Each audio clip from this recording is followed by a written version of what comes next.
أعوذ بالله السميع العليم من الشيطان الرجيم. بسم الله الرحمن الرحيم.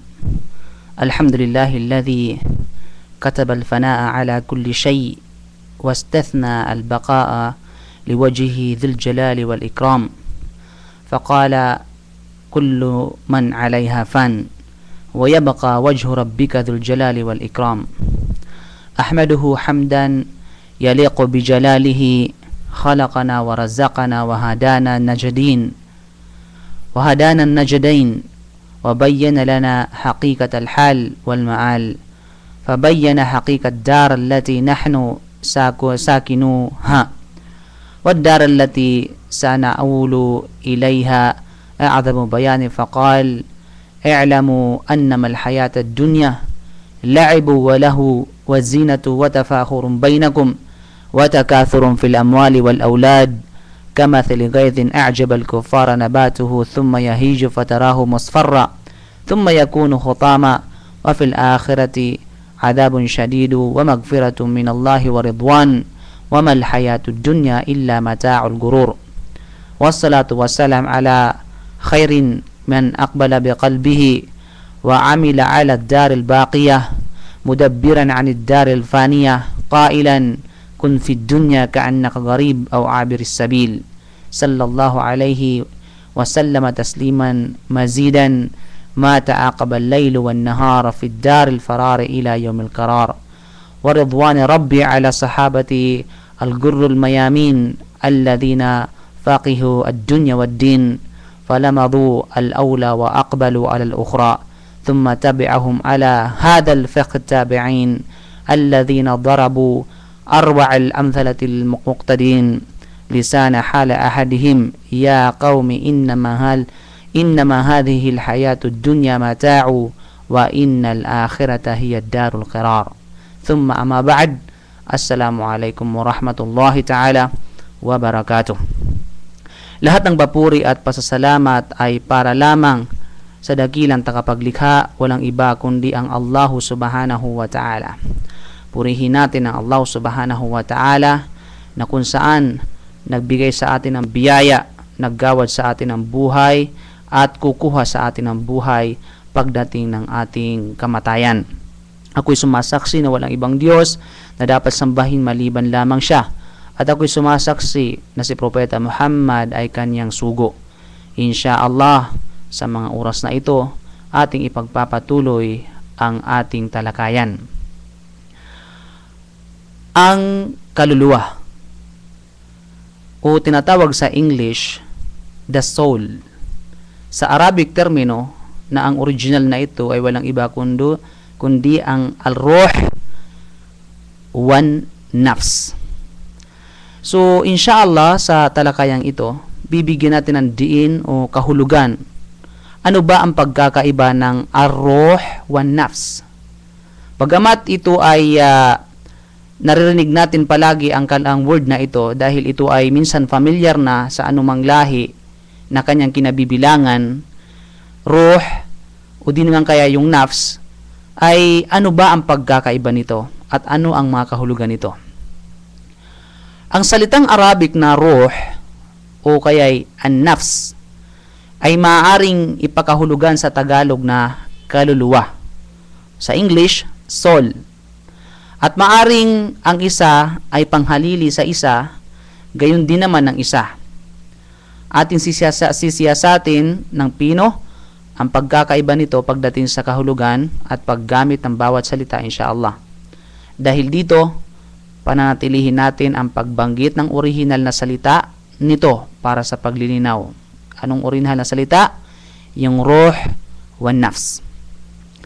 Sa sinumang nagsiyasat kung ano ang mangyayari sa isang tao pagkatapos na siya ay bawian ng buhay, ay darating sa kanyang isipan tungkol sa isang kaluluwa na kinalugdan at pinarusahan pagkaraan ng kamatayan.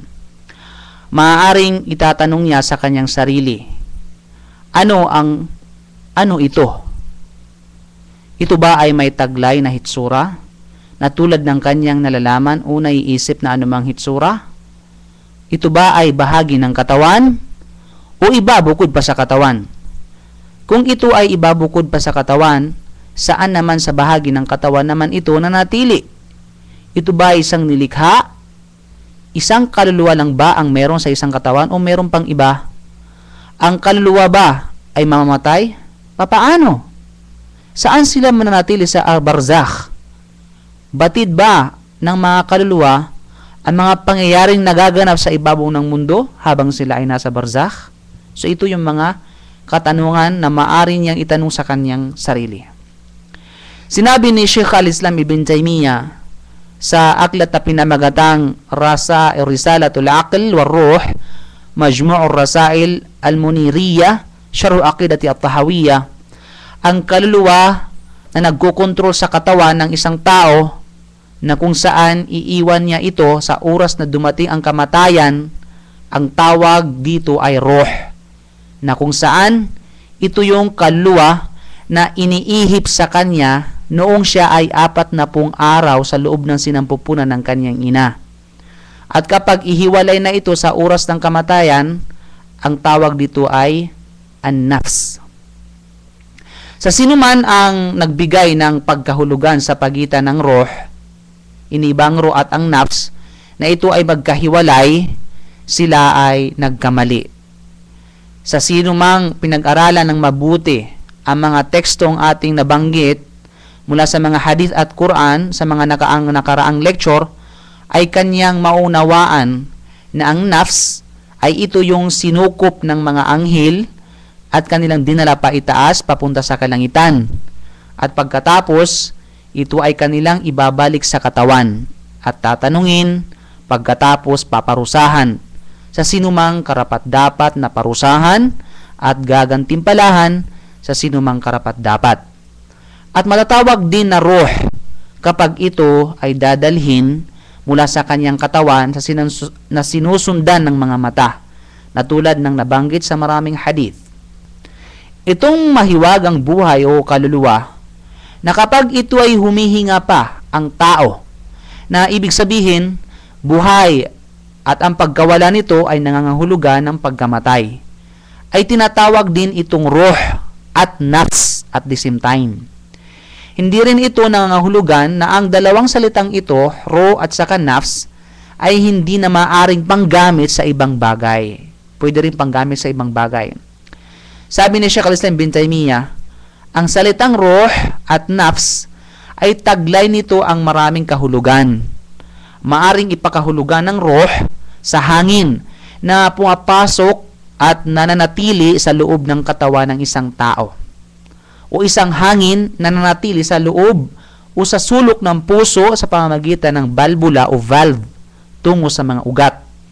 Ito ang tinatawag ng mga doktor na ruh.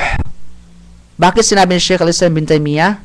Namuhay kasi si Sheikh al-Islam Ibn Taymiyyah sa taong 13th-14th century, at ang kanyang komento ay nagpapakita sa kaalamang pangmedisina at panggagamot sa kanyang kapanahunan. Itong mga kahulugan ay tumutukoy sa bagay na liban pa sa ruh, na siyang lilisanin mula sa katawan sa panahon ng kamatayan, na ang tawag dito ay nafs. Ang salitang nafs ay tumutukoy din sa isang bagay na halimbawa sa Arabic, nafsya shay, meaning the same thing o pareho lang. O di naman, kaya tumutukoy sa kung ano ang diwa nito. O tumutukoy din dito sa dugo na nagpapanatili sa pagkabuhay ng mga nilikha, na katulad ng sinabi ng mga fuqaha, na ito ay yaong dugong o kaya yung dugong umaagos, which is nafs, na kung sabi ni Sheikh al-Islam Ibn Taymiyyah na kung saan ito ay hindi totoo. Itong dalawang ipakahulugan ng nafs ay hindi tumutukoy sa ruh. Okay. Ang salitang ruh ay ginagamit na ang tinutukoy ay si Anghel Gabriel alayhi salam. Sabihin, hindi lang tumutukoy ang ruh sa isang kaluluwa. Bagus, ginagamit din ito na ang pantukoy ay si Anghel Gabriel alayhi salam. Na tulad na binanggit ni Allah sa banal na Quran, ba'da a'udhu billahi minasyaitanir rajim, wa innahu latanzilu rabbil alamin nazala bihi ruhul amin. At walang pag-aanilangan ang Quran na ito na kung saan isinalaysay dito ang mga totoong kwento ay kapahayagan mula sa Rab na tagapaglikha ng lahat ng mga nilikha, na nagmamay-ari ng lahat ng bagay, na dinala ng Ruhul Amin. Sabihin, Ruhul Amin, ang ibig sabihin, ang mapagkakatiwalaang espiritu o espiritu ng katotohanan na si Anghel Gabriel alayhi salam. Ito ay matatagpuan sa Surah Ash-Shu'ara, chapter 26, verse 192-193 ng banal na Quran. Ito rin ay ginagamit ang ruh ng tinutukoy ay ang Quran. Sinabi ng Allah, وَكَذَلِكَ أَوْحَيْنَا إِلَيْكَ رُوحٌ مِّنْ أَمْرِنَا. At kung papaano kami nagpahayag sa mga propeta na nauna sa iyo, o Muhammad sallallahu alaihi wasallam, ay ganoon din nagpahayag din kami sa iyo ng Quran. So, ruhum min amrina. Nagpahayag din kami sa iyo ng Quran na mula sa amin. So, ito ay matatagpuan sa Surah Ash-Shura, chapter 42, verse 52 ng banal na Quran. Ang komentator o komentator ng Aqida at Tahawiyya ay nagbanggit kung papaano ang paggamit ng salitang ruh at nafs na tumutukoy sa mahiwagang pagkakaroon na isang nilikha ng Allah. Karaniwan, ang salitang nafs ay gamit kapag ang ruh ay nanatiling konektado sa katawan. Ngunit, kapag ito ay tumutukoy sa paghihiwalay o pagbubukod mula sa katawan, karaniwan ang tawag dito ay ruh. Batay sa nabanggit sa aklat na Sharhu al-Aqidatu at-Tahawiyya. Mapatungkol dito sa batay sa binanggit sa Sharh al-Aqidatu at-Tahawiyya, sinabi ni Shaykh al-Islam bin Taymiyyah rahimahullah, ngunit ito ay tinatawag kapag ito'y ukol sa pagkontrol ng katawan, at tinatawag itong ruh ukol sa banayad na kalikasan o subtle nature. Nang ibig sabihin, yung kalikasan. Dahil dito, ang hangin ay tinatawag ding ruh. At bilang patunay, ang Propeta Muhammad sallallahu alaihi wasallam ay nagwika. Naiulat mula kay Bukhari sa aklat na pinamagatang Al-Adab Al-Mufrad, at gayon din sa aklat na Mustakhraj Abi Awana, Kitab Al-Istisqa mula kay Abi Hurairah radhiyallahu an, na narinig niya kay Propeta Muhammad sallallahu alaihi wasallam na nagsabi, "Ar-rihu min rauhillah, ta'ti bir-rahmati wa ta'ti bil-'adhab, fala tasubbuha wa salullaha khairaha, wa'udhu bihi min syarriha." Ang hangin ay mula sa kalikasan ng Allah. Ito ay nagdadala ng habag at nagdadala ng parusa. Kaya't huwag niyo itong tungayawin at humingi kayo sa Allah ng kabutihang dala nito at magpakupkup kayo sa kasamaang dulot nito. Sabi pa niya, "War-ruhu min khalqillah." At ang ruh, kalikasan, ay isang nilikha ng Allah. Ang kaluluwa ba ay meron itong hugis? Maring itanong ng isang tawa, no? Ang kaluluwa ba ay meron itong hugis na maaring maunawaan? Dahilan sa ang kaluluwa ay nilikha mula sa sangkap na walang paghahambing sa anumang nabubuhay na pandaigdigang pisikal, ay hindi natin mababatid ang ganap nitong katangian. Ipinarating sa atin ng Allah na ito ay pumapaitaas at pumapanaog, nakakarinig, nakakita at nakakapagsalita at iba pa. Ngunit, ang mga katangian nito ay iba pa sa katangiang pisikal na alam natin. Kaya't ang paraan na ito ay pumapaitaas, pumapanaog, pakikinig, pagtingin, pagtayo at pag-upo ay naiiba sa mga bagay o katangian na alam natin at naintindihan. Sinabi sa atin ng Prophet Muhammad sallallahu alaihi wasallam na ang ruh ay dadalhin paitaas hanggang sa pinakataas na kalangitan at kasalukuyan. At kasalukuyan din itong ibabalik sa kanyang libingan. At siya rin ay nagsabi sa atin na ito ay pagpapalain at paparusahan sa loob ng libingan. Walang pag-alinlangan, ang pagpapalang ito at pagpaparusa ay kakaiba sa kung ano ang alam natin at naintindihan. Ang kaluluwa ba ay hiwalay mula sa katawan? Sinabi ni Shaykh al-Islam bin Taymiyyah rahimahullah sa Majmu' Fatawa, ang pangkat ng mga scholar ng kalam o ahlul kalam o theologists at kaanib ng mga bid'ah mula sa Jahamiya at Mu'tazila ay kanilang inuulat na ang ruh ay bahagi ng katawan o isa sa mga katawan nito o isa sa mga katangian nito. Halimbawa, ilan sa kanila ay nagsabi na ito ay isang hininga o hangin na gumagalaw sa isang katawan. At ang sabi naman ng iba na ito ay buhay o kalagayan o mood o katawan mismo.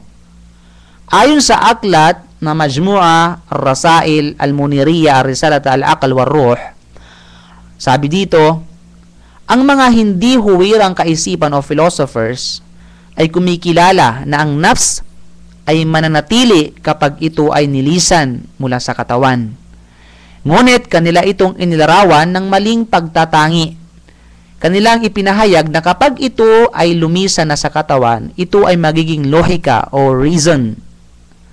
At sa kanilang pananaw na ang reason, ito ay bagay na nakahiwalay mula sa isang materya o angkap, matter sa English.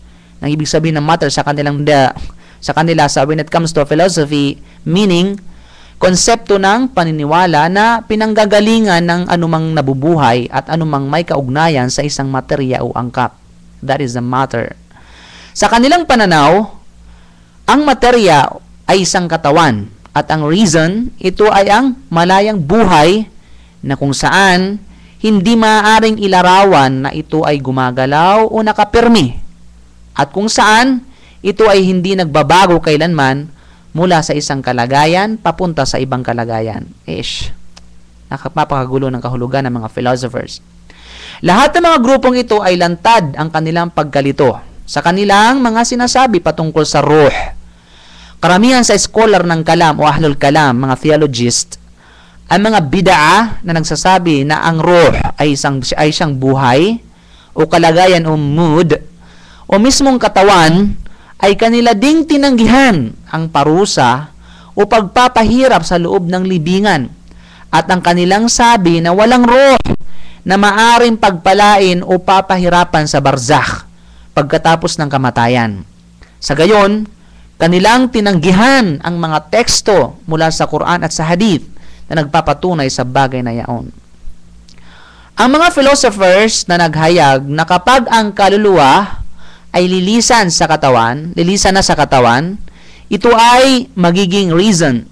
Ito ang kanilang sinabi na kapag iiwanan nito ang katawan, ito ay hindi magbabago. Ito ay hindi sakop ng anumang pagbabago paukol sa kaalaman o likhang isip, pandinig o paningin, kagustuhan, kagalakan o kasiyahan o anumang bagay na nasasaklawan ng pagbabago. Sa kanilang pananaw, ito ay manatili sa isang lagay o katayuan para sa kabilang buhay, na katulad din ng kanilang pagpapahayag, na tulad din ito ng kalagayan para sa reason at saka sa nafs.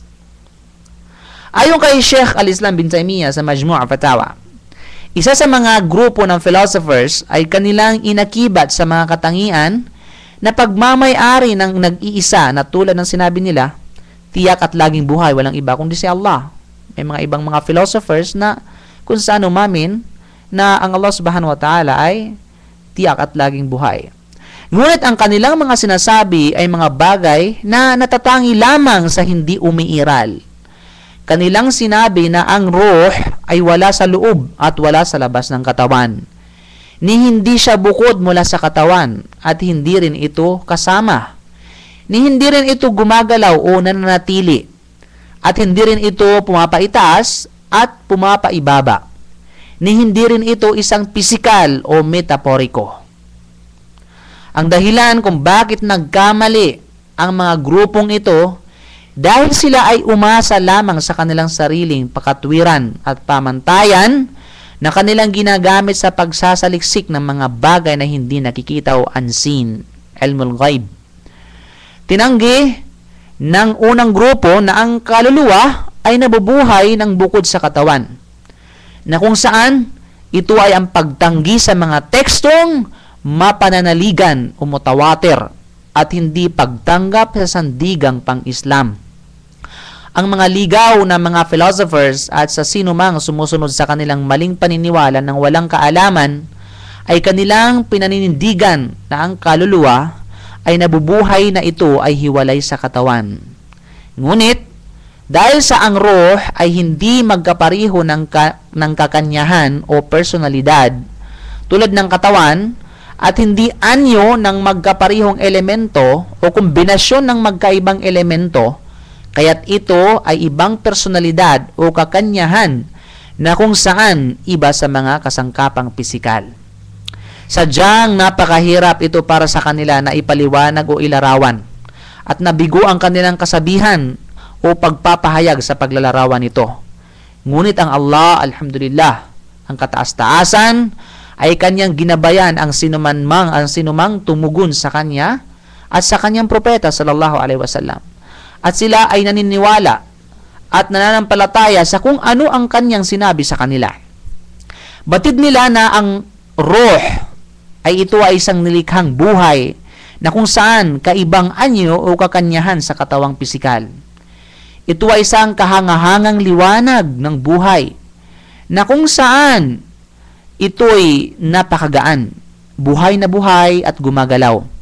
Ito ay nanunuot sa kaloob-looban ng napakalalim sa lahat ng bahagi ng katawan at dumadalay-day doon na tulad ng tubig sa mga loob ng rosas, ulangi sa loob ng mga oliba o apoy sa loob ng mga karbon, hanggang ang katawang pisikal na ito ay angkop sa pagkikipagtulungan sa mahiwagang buhay o kaluluwa.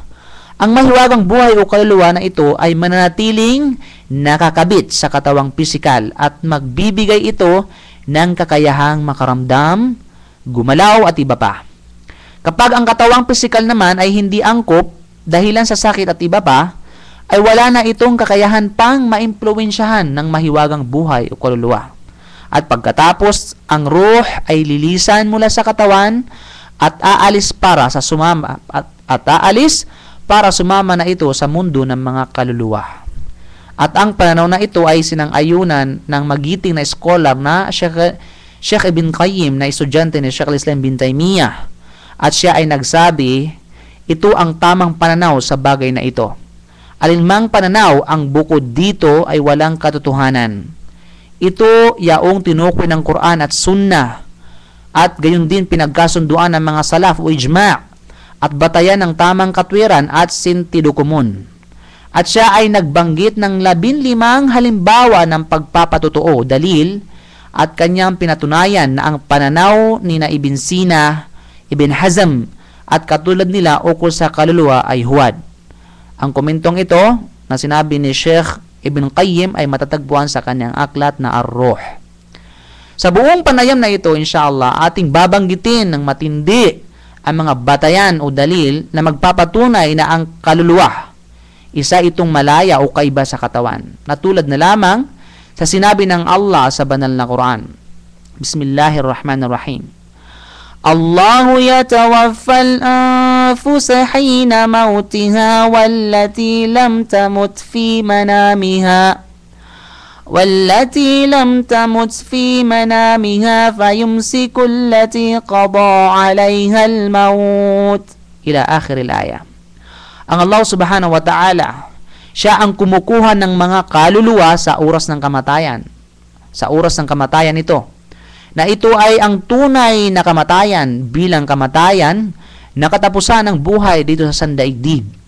At ganoon din, kinukuha rin niya ang kaluluwa ng sinumang hindi pa natatapos ang kanyang buhay sa oras ng kanyang pagtulog, na ito ay tinatawag na maliit na kamatayan. Hindi na niya ibinabalik pa ang kaluluwa ng sinumang nakatakda na ang kamatayan para sa kanya. So dito, hiniwalay ang kaluluwa at ang katawan ng isang tao. So, ang surah na ito ay matatagpuan sa surah Az-Zumar, chapter 39, verse 42 ng banal na Quran. At sabi pa niya, وَلَوْ تَرَى إِذْ يَتَوَفَّى الَّذِينَ كَفَرُوا الْمَلَائِكَةُ يَضْرِبُونَ وُجُوهَهُمْ وَأَدْبَارَهُمْ وَذُوقُوا عَذَابَ الْحَرِيقِ. At kung makikita mo lamang o Muhammad sallallahu alaihi wasallam ang kalagayan sa pagkuha ng mga anghel sa mga kaluluwa ng mga walang pananampalataya at sa paghablot nito, at tinahampas ang kanilang mga mukha kapag sila ay nakaharap at kapag sila naman ay tumatakas, ay hinahampas ang kanilang mga likod. At sinasabi ng mga anghel sa kanila, lasapin ninyo ang kaparusahang nakasusunog na naglalagablab na apoy, na kung kaya makikita mo ang mga matinding pangyayari. So dito, patunay din na ang kaluluwa at ang katawan ay magkaiba o hiwalay. Ito ay matatagpuan sa Surah Al-Anfal, chapter 8, verse 15 ng banal na Quran. At gayon din sinabi ng Allah, وَالْمَلَائِكَةُ بَاسِطُو أَيْدِيهِمْ أَخْرِجُوا أَنفُسَكُمْ. At ang mga anghel na mahablot ng kanilang mga kaluluwa ay nakalahad ang kanilang mga kamay sa pagpaparusa. Ito ay matatagpuan sa Surah Al-An'am, chapter 6, verse 93. Sinabi pa rin ng Allah, كَلَّا إِذَا بَلَغَتِ التَّرَاقِيَ وَقِيلَ مَنْ رَاقَ وَظَنَّ أَنَّهُ الْفِرَاقُ وَالْتَفَّتِ السَّاقُ بِالسَّاقِ إِلَى رَبِّكَ يَوْمَئِذٍ الْمَسَاقُ. Katiyakan, kapag umabot na ang kaluluwa sa balaghat, sa paglabas nito sa oras ng kamatayan, at sasabihin sa isa't isa ng mga nanduroon, mayroon pa bang makakagamot at makapagpapagaling sa kanya sa kanyang katayuan sa ngayon? At doon matitiyak ng taong naghihingalo na ang kanyang nang nangyayaring ito sa kanya ay paglisa na sa daigdig na ito. Dahil makikita na niya ang mga anghel ng kamatayan at magpapang-abot na ang huling matinding pangyayari rito sa daigdig at ang unang matinding pangyayari sa kabilang buhay. Nasa Allah subhanahu wa ta'ala lamang patutungo ang mga alipin sa araw ng muling pagkabuhay na maaring patungo sa Al-Jannah o Hardin o maaring patungo sa impyerno, na'udhu billahi min dhalik. So ito natagpuan sa Surah Al-Qiyamah, chapter 75, verse 26 to 30 ng banal na Quran. Sinabi pa rin ng Allah, فَلَوْلَا إِذَا بَلَغَتِ الْحُلْقُومَ وَأَنْتُمْ حِينَئِذٍ تَنظُرُونَ. Sa makatuwid, kaya ba ninyo kapag umabot na ang kaluluwa ng isa sa inyo sa lalamunan ito sa oras ng kanyang kamatayan, at kayo sa pagkakataong yaon ay nanduroon na nakikita ninyo, ay kaya ba ninyong pigilin ito sa kanyang katawan? Kailan may hindi ninyo ito makakayanan. Ito ay matatagpuan sa Surah Al-Waqi'ah, chapter 56, verse 83 to 84 ng banal na Quran. Na kung saan ito ay kukunin ng mga anghel, aabot sa lalamunan at balagat, at papalabasin na tiyak na kinakailangan, bagay na ito ay kaiba sa katawan. So marami na tayong patunay. Binanggit natin ang mga ahadith na sinabi ng Prophet Muhammad sallallahu alaihi wasallam sa mga nakaraang lectures kung papaano sinunggab ng anghel ng kamatayan ang kaluluwa at babalutan ng mga anghel ng pambalot mula sa paraiso o mula sa impyerno ayon sa kung ang tao ay nagpakabuti o nagpakasama. Dadalhin nila ang kaluluwa para sa paglalakbay paitaas ng kalangitan, na dito bubuksan ang pintuan kung ang dalang kaluluwa nito ay isang mabuti, at sasaraduhan naman ito kung ang kaluluwa ay masama at talipandas. Pagkatapos ay ibabalik ito sa kanyang katawan para sa katanungan, at pagkatapos bibiyayaan o di naman kaya ay paparusahan. Ang kaluluwa ng mga martir o syuhada ay nasa taniman ng mga berding ibon, at ang kaluluwa naman ng mga mananampalataya ay mga ibon na dumadapo sa mga punong kahoy ng paraiso. Kapag ginuha na ang kaluluwa, nakasunod ang mga mata nito. At iba pang mga teksto na kung saan kapag ito ay binuo natin ay magsisilbing napakapayak na batayan na ang kaluluwa ay isang bagay na iba sa katawan. At ito ay manatili pagkatapos ng paglisan nito mula sa katawan. Wa akhiru da'wana alhamdulillah. Assalamu alaikum warahmatullahi ta'ala wabarakatuh.